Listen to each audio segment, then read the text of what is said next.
आज जया बहुत खुश थी क्योंकि उनका इकलौता बेटा राहुल सालों बाद कामकाज से छुट्टी लेकर घर वापस आ रहा था और वो चाहती थी कि अब उसके बेटे राहुल की शादी उसकी सहेली सुषमा की बेटी पलक से हो जाए, जो कि बहुत खूबसूरत और मॉडर्न ख्यालों की लड़की थी।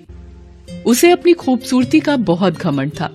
जया और पलक दोनों घर को सजाने में लगी थी कि तभी अचानक दरवाजे की घंटी बजती है। जया जल्दी से जाकर दरवाजा खोलती है और जया और पलक की आंखें फटी रह जाती हैं क्योंकि राहुल शादी करके अपने साथ अपनी पत्नी राधा को लाता है। माँ, ये राधा है, आपकी बहू। राधा जया के पैर छूती है। राधा को देख जया एकदम चिढ़ जाती है क्योंकि उसका रूप रंग एकदम काला होता है और वो एक साउथ इंडियन लड़की थी। पहले जया अपने बेटे राहुल से थोड़ा गुस्सा होती है, लेकिन फिर राहुल और राधा का स्वागत करती है।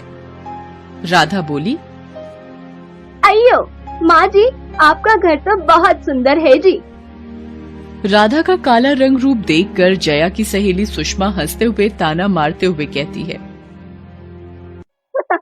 हाय राम जया, तू तो कहीं मुंह दिखाने के लायक ही नहीं रही।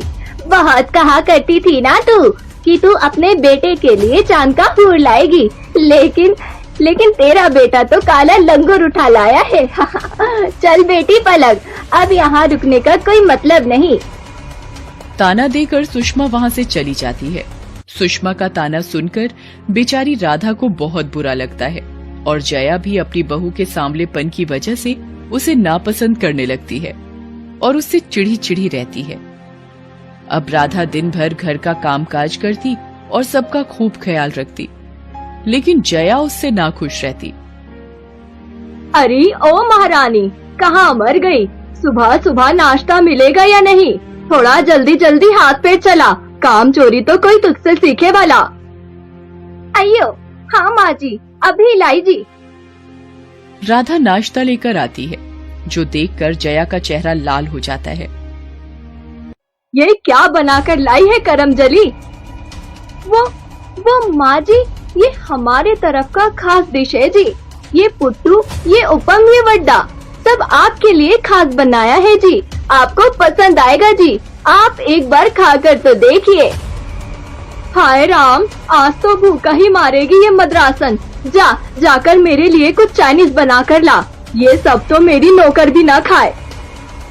राधा रोते हुए बोली, अयो माँ जी, माफ करना, पर वो सब तो मुझे बनाते नहीं आता जी।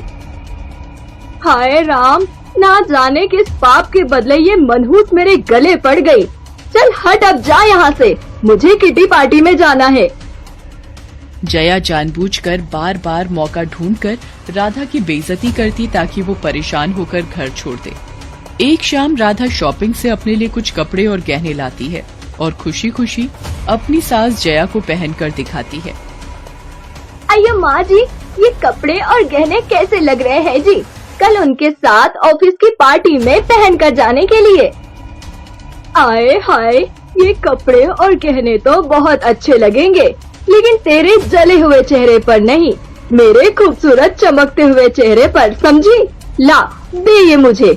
बड़ी आई तैयार होकर पार्टी में जाने वाली, इसे पहनकर आज मैं किटी पार्टी में जाऊंगी।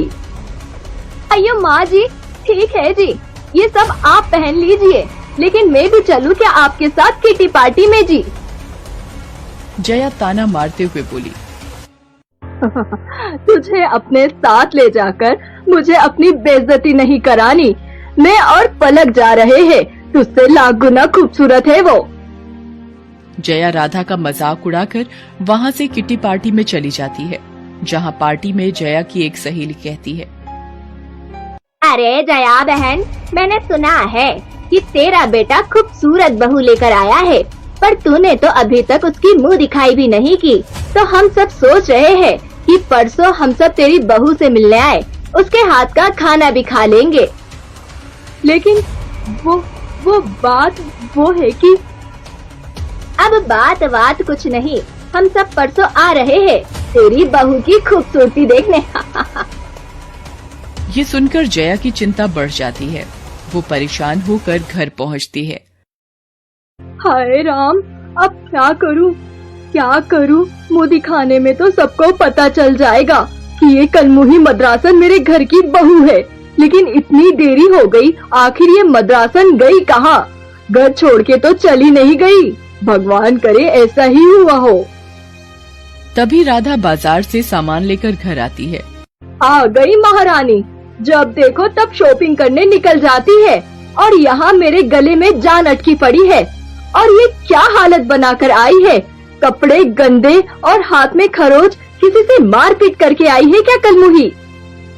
अयो माँ जी, वो क्या हुआ ना जी, बाजार में एक चोर एक महिला और बुजुर्ग का सामान लेकर भाग रहे थे कि तभी। अच्छा ठीक है समझ गई। अब ज्यादा मुंह मत चला, मैं बहुत चिंता में हूँ इस वक्त। माँ जी, ये आपके लिए, आपके घुटनों की दर्द की दवाई और ये आपका चश्मा ठीक करवा कर लाई हूँ। और माँ जी, एक आज बाबा मिले थे, उन्होंने ये मिट्टी दी है, बोला बहुत चमत्कारी है ये, इसे चेहरे पर लगाने से मैं गोरी हो जाऊंगी जी। हाँ, अब एक दिन में तो कोई चमत्कार ही तुझे गोरा कर सकता है। भगवान मेरी लाज बचाए। अब जा यहाँ से, परसों तेरी मुंह दिखाई है। जितना हो सके अच्छे से तैयार होकर जाना, समझी? अब राधा की मुंह दिखाई का दिन आ जाता है। जया की सब सहेली राधा की मुंह दिखाई के लिए इकट्ठा होती हैं। राधा खूब अच्छे खाने के पकवान बनाती है और घूंघट डालकर बैठी होती है। जब जया की सहेली गीता राधा का घूंघट उठाती है तो चमत्कार हो जाता है। राधा बहुत खूबसूरत लग रही होती है, बिल्कुल गोरी परियों की तरह सजी हुई। राधा की खूबसूरती देखकर सब हैरान रह जाते हैं। अरे जया बहन, ये तेरी बहू है। सचमुच ये तो बहुत ही खूबसूरत और होनहार है। लाखों में एक है, लाखों में।